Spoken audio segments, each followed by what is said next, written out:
And I get this pain. Sometimes it's a sharp pain right here in my abdomen. I seem to feel bloated and gassy, especially after drinking or eating.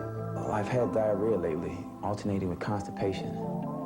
These symptoms, along with the possibility of mucus in your stool, are all indications of irritable bowel syndrome.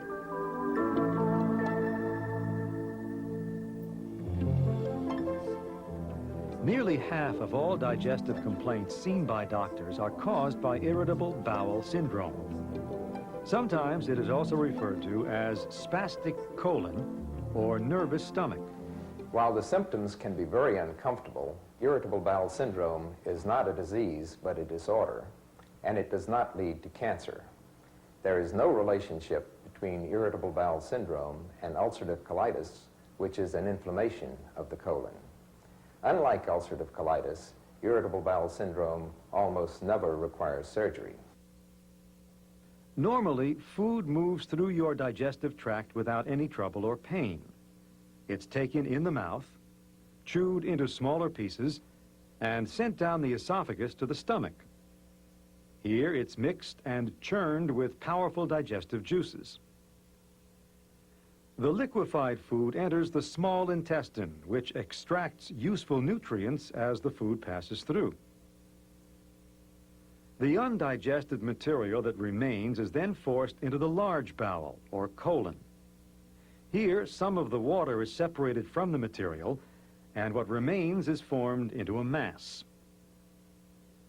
Contracting muscles in the colon periodically move the mass, or feces, into the rectum and out through the anus. This normal function is changed when you have an irritable bowel. Trouble starts when your intestines tighten and spasm. These tightened muscles cause pain. This pain may be increased if there is gas trapped inside your bowel, creating more pressure. These muscle spasms are also the cause of constipation. With the muscles in spasm, your colon cannot produce the normal movement needed to push out the feces. This delayed removal of the waste matter causes it to give up too much water, and the stool hardens. The stool may be compressed within the colon into hard pellets that are passed with difficulty. Diarrhea occurs when these muscular contractions are so massive and so rapid that the residue is pushed faster than normal toward the rectum. This rapid movement does not allow enough time for water to be extracted by the colon, so your stool is loose. No one can say for sure why you have irritable bowel syndrome. Most likely it's triggered by a number of factors. Stressful situations and the way you react to them is the most common. But the trigger could also be irritating foods, infectious agents, maybe even heredity, or a combination of these. All of these can upset the normal function of your digestive system, especially if your intestines are sensitive to them. Like other chronic lifelong disorders, such as high blood pressure and diabetes, irritable bowel syndrome can be managed even if it can't be cured.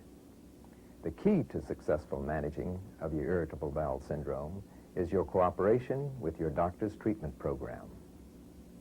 The first step is diet.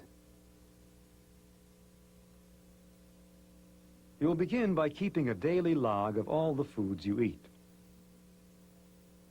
Using this log, you can begin to identify those foods that cause you problems, and in consultation with your doctor, reduce or eliminate some of them from your diet.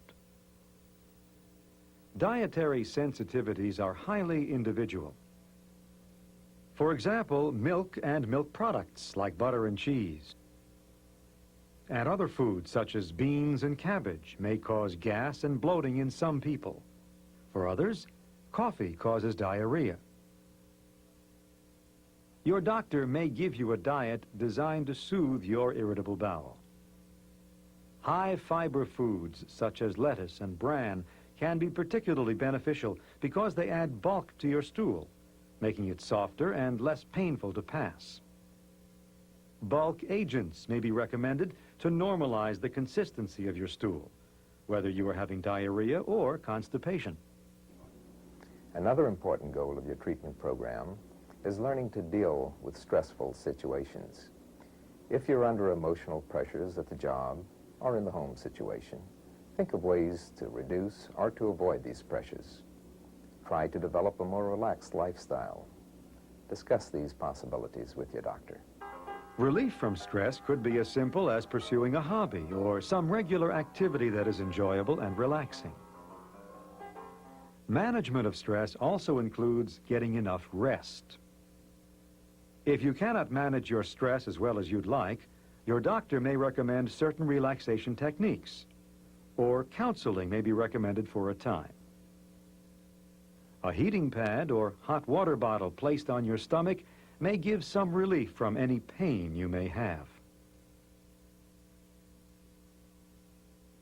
Bowel habits are different for different people. Any stool that is passed without too much difficulty and is not excessively hard or watery is okay. A regular bowel habit does not have to be once a day. In fact, there is no danger in waiting 2 or more days for your bowel to empty if that is normal for you. You should discontinue taking all laxatives and other stimulants that are not specifically prescribed for you by your doctor. If you're a smoker, your doctor may ask you to stop smoking because nicotine can cause the colon to go into spasms. Your doctor may prescribe antispasmodics to relieve the spasms in your colon, or special laxatives, tranquilizers, and antidepressants to help you relax. Of course, you can't expect immediate results. You've probably had irritable bowel syndrome for some time. But by following your doctor's course of treatment and actively working to reduce stress in your daily life, you can overcome the pain and discomfort of irritable bowel syndrome.